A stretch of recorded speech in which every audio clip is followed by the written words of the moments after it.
কালকে দেখলাম একটা ছেলে পড়তে যাবে, বলছে মা একটা টাকা দাও না।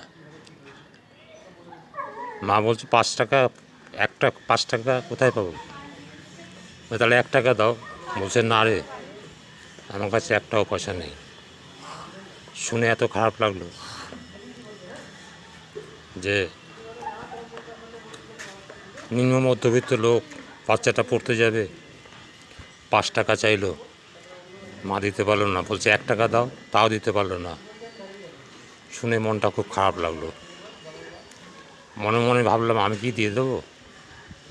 আবার দেখলাম না, কিসে কী ভাববে তা ঠিক নেই, তাই দিলাম না। এরকম দেখে কত কিছু কষ্ট লাগে মনে। রাস্তাঘাটে অনেক ব্যাপার দেখে মনে কষ্ট হয়, বেদনা হয়, কিন্তু উপায় তো নেই। সাহায্য সহযোগিতা করতে পারি না, পাশে যদি কিছু বলে বসে তাই।